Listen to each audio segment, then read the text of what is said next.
உங்கள் வாழ்நாள் முழுவதும் உங்களிடமிருந்து மறைத்து வைக்கப்பட்டிருந்த ஒரு உண்மை இருக்கிறது. நீங்கள் உண்மையில் யார் என்பதையும், இந்த உலகில் நீங்கள் சாதிக்க வேண்டிய ஏதோ ஒன்று மிகச் சிறப்பானதாக இருக்கிறது என்று நீங்கள் ஏன் எப்போதும் உணர்கிறீர்கள் என்பதையும் பற்றிய ஒரு உண்மை அது.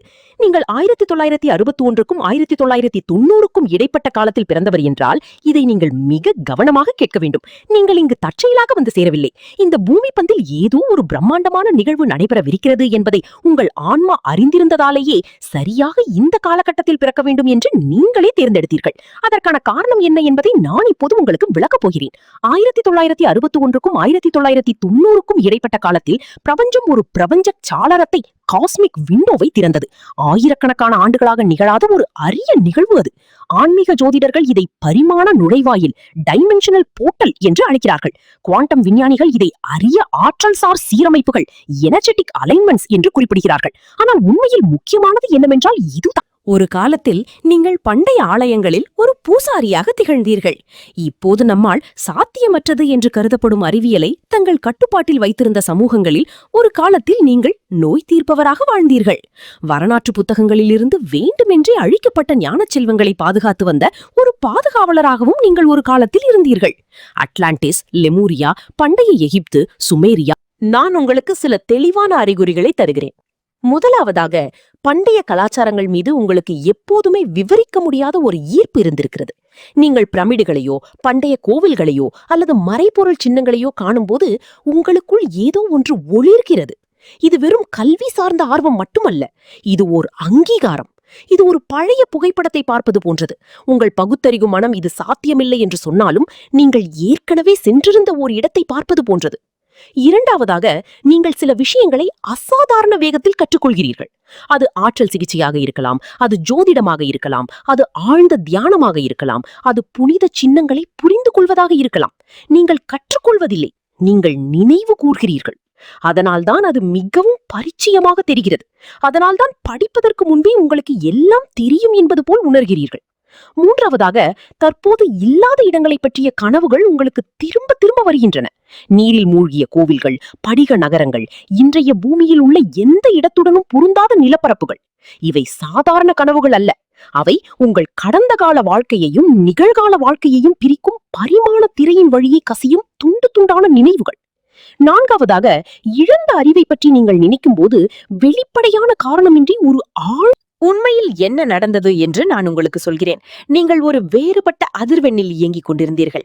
சொல்லப்போனால் உங்களை சுற்றியுள்ள பெரும்பாலான மக்களை விட உங்கள் ஆற்றல் அதிர்வு அதிகமாக இருந்தது.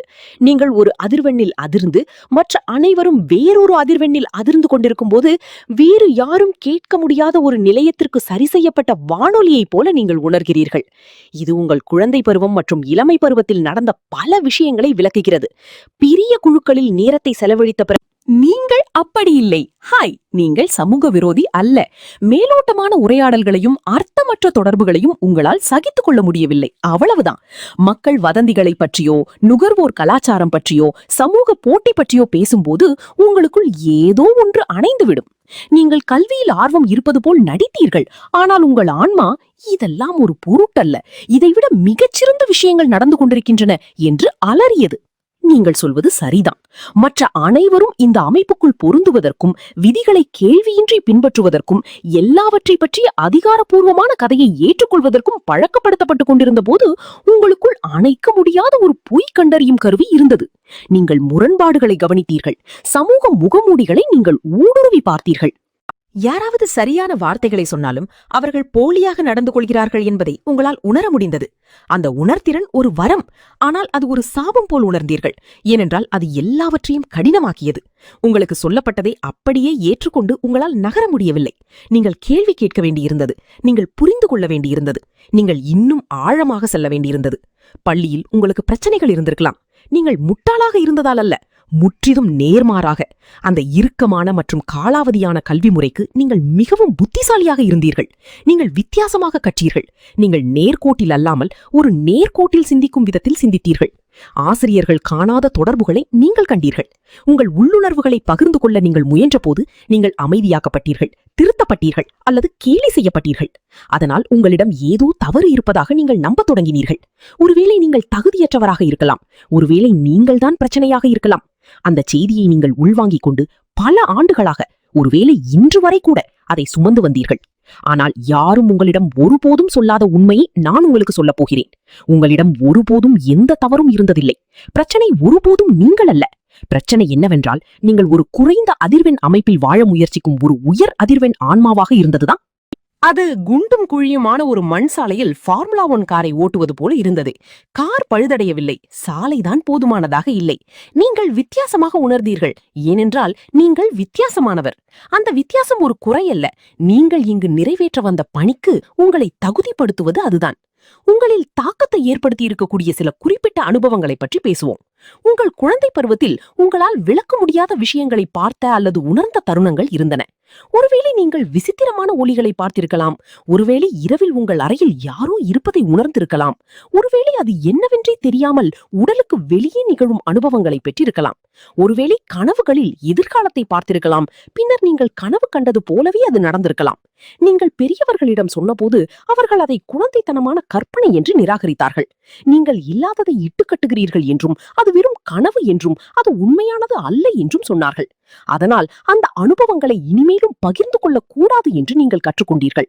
உங்கள் சொந்த பார்வையை நீங்களே சந்தேகிக்க கற்றுக்கொண்டீர்கள். ஏற்றுக்கொள்ளப்படுவதற்காக உங்கள் இயல்பான திறமைகளை அடக்க கற்றுக்கொண்டீர்கள். அது ஒரு அதிர்ச்சிகரமான அனுபவம். இதை நீங்கள் புரிந்து கொள்ள வேண்டும். சமூக ரீதியாக தப்பிப்பிழைப்பதற்காக உங்கள் உண்மையான இயல்பை மறுக்க நீங்கள் கட்டாயப்படுத்தப்பட்டதால் அது அதிர்ச்சிகரமானதாக இருந்தது. அது ஒரு பெட்டிக்குள் பொருந்துவதற்காக உங்கள் சொந்த இறக்கைகளை வெட்டிக்கொள்வது போல இருந்தது. ஆனால் அந்த இறக்கைகள் ஒருபோதும் முழுமையாக மறைந்துவிடவில்லை. அவை மடிந்து மறைந்து மீண்டும் திறப்பதற்கான சரியான தருணத்திற்காக காத்திருந்தன. நீங்கள் வளர வளர வித்தியாசமாக இருக்கும் உணர்வு வேறு வழிகளில் வெளிப்பட்டது. எல்லோரும் நீங்கள் வாழ வேண்டும் என்று எதிர்பார்த்த வாழ்க்கையை பார்த்தபோது உங்களுக்குள் ஒரு ஆழ்ந்த வெறுமையை உணர்ந்தீர்கள். கல்லூரி, வழக்கமான வேலை, மரபு சார்ந்த வாழ்க்கை, திருமணம், வீடு, கார், ஓய்வு, அந்த தொடர் உற்பத்தி முறை வாழ்க்கை ஒரு சிறைச்சாலை போல தோன்றியது. அது வாழ்க்கையில் ஒரு மரணம் போல தோன்றியது. நீங்கள் இன்னும் அதிகமாக விரும்பினீர்கள். நீங்கள் அர்த்தத்தை விரும்பினீர்கள். நீங்கள் ஒரு நோக்கத்தை விரும்பினீர்கள். உண்மையிலேயே அர்த்தமுள்ள ஒரு வாழ்க்கையை வாழ விரும்பினீர்கள். அப்படி நினைத்ததற்காக எல்லோரும் உங்களை முதிர்ச்சியற்றவர், கற்பனாவாதி அல்லது பொறுப்பற்றவர் என்று நினைத்தார்கள். ஆனால் நீங்கள் அப்படி இல்லை. உங்கள் ஆன்மாவின் அழைப்பை கேட்டீர்கள். ஒரு சாதாரண வாழ்க்கையை வாழ நீங்கள் இங்கு வரவில்லை என்பதை உங்கள் ஆன்மா அறிந்திருந்தது. நீங்கள் மேலான ஒன்றுக்காக வந்தீர்கள். வித்தியாசமாக இருக்கும் அந்த உணர்வு உங்கள் உறவுகளிலும் வெளிப்பட்டது. உங்கள் ஆழத்தை புரிந்து கொள்ளாதவர்களுடன் காதல் ரீதியாக இணைவது உங்களுக்கு கடினமாக இருந்தது. மேலோட்டமான உரையாடல்கள் உங்களை மூச்சு திணறச் செய்தன. ஆன்மீக ஆர்வமின்மை உங்களை விரட்டி அடையச் செய்தது. நீங்கள் உலகத்தை பார்க்கும் அதே சிக்கலான மற்றும் பன்முகத்தன்மை கொண்ட வழியில் பார்க்கும் ஒருவர் உங்களுக்கு தேவைப்பட்டார். மேலும் அந்த உறவுகள் அரிதானவை, மிகவும் அரிதானவை. ஆகவே உங்களுக்கு பொருத்தமான ஒருவர் கிடைக்காததால் நீங்கள் நீண்ட காலங்களை தனியாக கழித்தீர்கள். ஒரு கட்டத்தில் நீங்கள் யோசிக்க தொடங்கினீர்கள், நீங்க என்றென்றும் தனியாக இருப்பீர்களோ என்று. ஆனால் நீங்கள் தனியாக இல்லை. உங்களைப் போன்ற லட்சக்கணக்கான மக்கள் இருக்கிறார்கள். அதே பிரபஞ்ச காலகட்டத்தில் பிறந்த கோடிக்கணக்கானோர், நீங்கள் உணர்வதையே துல்லியமாக உணரும் லட்சக்கணக்கானோர், அதே அந்நிய உணர்வை சுமக்கும் லட்சக்கணக்கானோர். நீங்கள் உலகம் முழுவதும் சிதறி கிடக்கிறீர்கள். ஆனால் பகிரப்பட்ட உணர்வின் கண்ணுக்கு தெரியாத வலையமைப்பால் இணைக்கப்பட்டுள்ளீர்கள். மேலும் உலகளாவிய விழிப்புணர்வு தீவிரமடையும் போது இணையத்தின் வழியாக, ஒத்திசைவுகள் வழியாக, விதியால் நிர்ணயிக்க பட்டது போல் தோன்றும் சந்திப்புகள் வழியாக நீங்கள் ஒருவரையொருவர் கண்டுகொள்கிறீர்கள். அந்த குழு ஒன்று கூடுகிறது. இறுதியாக உங்களை உண்மையாக புரிந்து கொள்ளும், உங்கள் ஆன்மீக மொழியில் பேசும், உங்களைப் போலவே உலகை காணும் ஒருவரை நீங்கள் சந்திக்கும் போது உங்களுக்குள் இருக்கும் ஏதோ ஒன்று. இது ஏன் குணமாகிறது என்றால் அது நீ அல்ல என்பதை நீ உணர்ந்து கொள்வதால் தான். அது ஒருபோதும் நீயாக இருந்ததில்லை. தொடக்கம் முதலே நீதான் சரியாக இருந்தாய். இந்த உலகம் உன்னை கேஸ் லைட்டிங் செய்து கொண்டிருந்தது. அதாவது உனது புரிதலும் பார்வையும் தவறானவை என்று உன்னை நம்ப வைக்க இந்த உலகம் முயன்று கொண்டிருந்தது. பெரும்பாலான மக்கள் சாத்தியமற்றவை என்று கருதும் திறன்கள் உன்னிடம் உள்ளன. நான் பேசுவது நீ எண்ணற்ற முறை அனுபவித்த, ஆனால் ஒருவேளை வெறும் தற்செயல் நிகழ்வுகள் என்று நீ புறக்கணித்திருக்கக்கூடிய உண்மையான அளவிடக்கூடிய திறன்களை பற்றிதான். நீ ஒருவரை பற்றி நினைத்த சில வினாடிகளிலேயே அந்த நபர் உன்னை அழைத்ததோ அல்லது குறுஞ்செய்தி அனுப்பியதோ எத்தனை முறை நிகழ்ந்திருக்கு. சரி, இத்துடன் இந்த பகுதியை முடித்துக் கொள்ளலாம். மேலும் தெரிஞ்சு கொள்ள அடுத்த வீடியோவை பாருங்க. உங்கள யாருக்காவது இப்படி இருக்கிறீங்களா அல்லது இந்த காலகட்டத்துல பிறந்திருக்கிறீங்களா? மறக்காம கமெண்ட் போடுங்க. பின் சந்திக்கலாம். நன்றி.